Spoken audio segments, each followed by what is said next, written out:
A lot of companies start out with the real idealistic approach to everything, and that's easy for a while. It gets hard almost once you have a little bit of success. Joe Schultz is the founder of Schulz Logistics, a people-first leader building one of the most efficient brokerages in the country.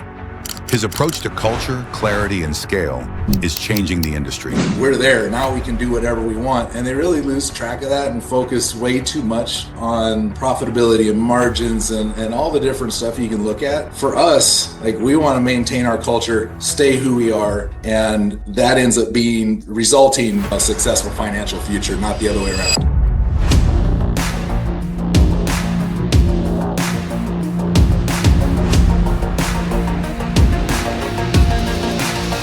What's up, everybody? This is Ryan Van Ornum back with another edition of the Scaling Up Success podcast powered by Synergist. Synergist is your scalable operations company and helps you grow exponentially faster at a fraction of the cost. Go check out Synergist.com for more information. Also, while you're at it, make sure that you like, comment, and subscribe to our Spotify channels and our YouTube channels for more weekly content that we have coming out on the podcast. Today, I'm super excited because we have Joe Schultz of Schulz Logistics. How the heck are you, Joe? Great. How are you doing? Hanging in there today? Man, if I was any better, I'd be you, man. You got all kinds of great stuff happening, right? Doesn't get much better than logistics around the holidays. You're right. Hey, man. Hey, you're everybody's friend when that stuff gets delivered on time, aren't you? Yep. Everybody's enemy when it doesn't. Exactly. Well, man, you've been at this for a minute now. Tell us a little bit about Schultz Logistics. Well, we're freight brokerage based in Lincoln, Nebraska. I got our start in July of 2016. I was kind of well into my transportation days by then. My parents owned a trucking company and kind of grew up, started sweeping the shop when I was 10, 11 years old. Started working on trucks, did a little bit of mechanic stuff, turned 18 and started driving a truck myself just in Nebraska. Did some over-the-road stuff from 21 years on. Done office work for the asset side, and one thing that always bugged me was having to work with brokers. So just felt like I knew enough about the industry and hated 95% of my experiences working with brokers and thought, man, if we can do just a handful of things better than everybody else out there, we can make it. So that's what we did. Awesome, man. Well, one of the things that always happens, it seems like with companies along the way, it feels like you have this vision of what you want to accomplish. You wanted to change up the logistics broker side of it a little bit, right?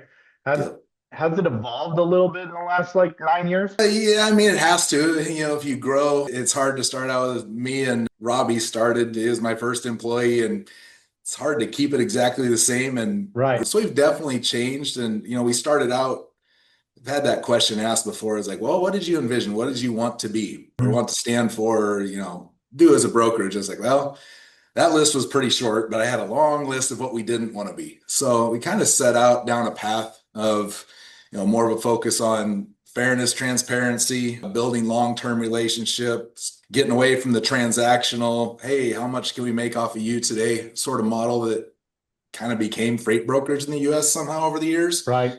And as we've grown, it's with Robbie being here the whole time and such a big part of the company, and then me, our I guess vision and culture and everything kind of built with each person we added. Had to kind of adjust stuff. We used to have, just two different departments. We had scheduling, and then we had our operations team who did everything else. So as we've grown, we've kind of switched off into, we've got a group that kind of handles the rates, a group for each different customer. Scheduling still its own thing. We got tracking now as its own department. Got the accounting, back office stuff, separate departments. So, we've grown and evolved and adapted to what we needed to stay efficient and kind of keep true to our values. So it's been kind of a tricky world to navigate, but I think we've done pretty well and held on to, our culture really well. I find a lot of times people lose kind of track of their culture from what they started with. We want to do it this our way. How has that been, bringing in new people, growing your company and still keeping that culture? I think where a lot of companies start out with, the real idealistic approach to everything, and that's easy for a while. It gets hard almost once you have a little bit of success. is then you're like, oh, we've done it. We're there. Now we can do whatever we want. And they really lose track of that and focus way too much on profitability and margins and all the different stuff you can look at. For us, like we want to maintain our culture, stay who we are, and that ends up being the resulting in, a successful financial future, not the other way around. I love that, man. Hey, one thing, do you find like your vision of success has changed? That mindset of like, okay, this is what we would consider successful till now? As a company, no. I mean, we still have our same values and everything and approaches and culture and all that fun stuff. For me personally, a little bit. We've been blessed and had a great, 4 or 5 years here and survived the pandemic, which was no picnic. Anybody who is in business before that and is still here knows that. But for me personally, it's kind of moved from, wanting to feel that success and validation personally into Hmm. more of a supporting my employees and helping them feel like they're making a difference and take on more responsibility and almost feel that success for themselves. So it's kind of turned me more into a mentor. I try to back out as much as I can so that other people can handle it and I can kind of guide them through it. Isn't that kind of cool to be able to kind of like rewrite your job description a little bit? Like you're Yeah. giving more, you're creating entrepreneurs that are really invested into your company. Yep. Yep. Yeah, we have a focus on if the company does well, the employees pay well. I mean, we've got, we have gotten to be a pretty big company, revenue per head. We're one of the best in that category, I guess, in the United States. And that's because, we pay over market. We try and find the best people that are hungry, want to succeed, very ambitious, very smart, driven, and then give them, the blank canvas to go and do that and just support them and make sure they're maintaining your culture and what you stand for along the way. One thing that I see a lot right now, especially since the pandemic, is like the way that like most industries have really been changing pretty quickly because of stuff that's happened, whether it's with the pandemic itself, whether it's with technology, with AI. How are you staying in front of all of that stuff? That's a whole bunch of stuff to figure out, right? Yeah, I mean, they're all different categories. I mean, technologically and from a process perspective, there are a ton of new tools out there. I mean, everybody hears AI and they're like, oh, let's do AI. And it's not really how it works. You Right. kind of have to really do your research, figure out where that's actually going to help your company. I've seen and heard of people jumping way too far into the deep end with AI, kind of doing everything, and then they lose track of who they are. They become, I mean, very commoditized, and you just lose your identity. So for us on the IT front, we kind of started jumping into AI a little over a year ago. And for us, it was really trying to find and identify the high touch, low impact areas of our business, which scheduling is one of those that's really changed into more of a, it used to be phone calls and emails and you're communicating with these people manually to where you're just logging into a website and finding the time and clicking a button to set the time. So we've got a company called Q'd handles all of our AI integrated appointment setting. So now from our own TMS, we can just pick what time or range we want for an appointment and it goes and does the rest and feeds all the information right back into our TMS. So that was one area we looked at and added an AI. Another one is Parade. All the old days of where you're calling 150 trucks trying to cover a load. That's just a ton of work and takes a ton of man hours. And for getting 98% no's for responses, it's very low impact. So we've got Parade kind of reaching out and then bringing carriers into our network.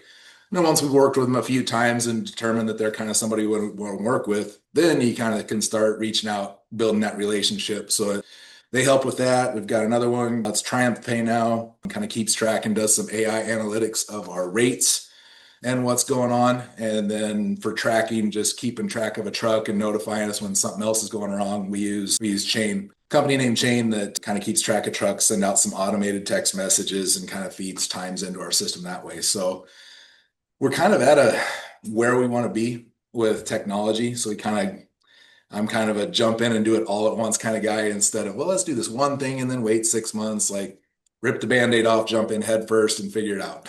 I love it, man. That's very Yeah. cool. Appreciate you sharing all that growth that's happened behind the scenes and the way that you're, continuing to look at different ways to move your company forward. Thank you. Yep, absolutely.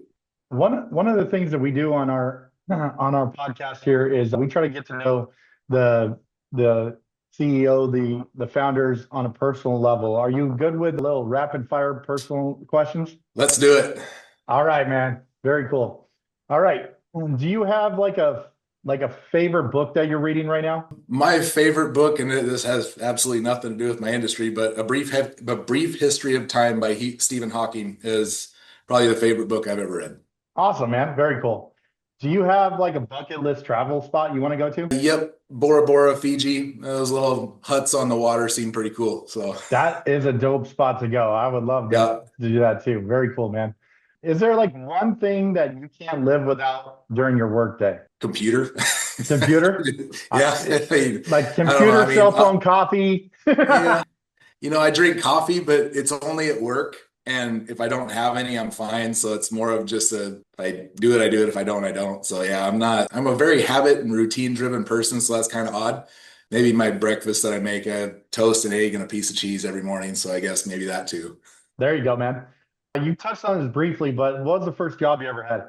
Whew, can't remember. It's either sweeping the shop for my parents or rogating beans for my grandpa. He was a farmer, and I used to walk fields and pull weeds out of bean fields when I was a kid. So Nice. fun stuff. Very cool. Do you have like a favorite cheat meal? Cheat meal, cookie dough is my weakness. Raw cookie dough. Nice. I There you go. There try you to keep go. it to the weekends, maybe once a month, but that's Yeah. probably my weakness. Very cool. Hey, if you had one superpower, what would it be? Oh man, being able to predict the future. Awesome. Premonition. I like it. Yeah. Are you an early bird or a night owl? Which day of the week? You're like during the week, I'm an early bird. You Yeah, can't put me to sleep. kids are getting older now. Our youngest are 15. So on the weekends I'm capable of sleeping till 10, but I get up at 6 o'clock every morning, and a lot of times I'm up before my alarm. So early bird during the week. Nice, very cool. Last one. If you could have dinner with like a historical figure, whether living or deceased, it doesn't have to be like someone huge, but who would it be? Yeah, if you asked me a week ago, it'd be a different answer, but I just watched Eddie Murphy on Netflix, and I think it'd be Eddie Murphy. Nice, very cool, Very man. interesting guy.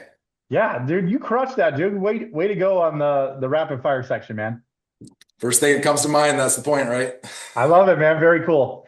Hey, if you could go back in time and talk to younger Joe, what's one piece of advice you give yourself? I would say calm down, be a little more patient. Things work themselves out. I dig that, man. And is there a lesson that you hope people take from your journey that you've done? Yeah, that patience and empathy go a long way in business, as well as honesty and transparency. Those are the things I've really worked to develop and take very seriously. And it's fun to see other people kind of following in those footsteps and kind of behaving and interacting the same way and supporting each other. So, it is working, but that's the one thing that I hope they take from me. Very cool, man. Lastly, where do you see yourself in like 5 years? I don't know. Like, that's a tough one. We're wanting to grow the business, but also at the same time, I'm trying to step back from a little bit and let other people grow. Our goal has kind of been to break into the top 100 brokerages in the US as far as revenue goes. I think we probably need between 50 and 75% growth from where we're at now to get there, assuming everything else stays the same, but that bar keeps climbing.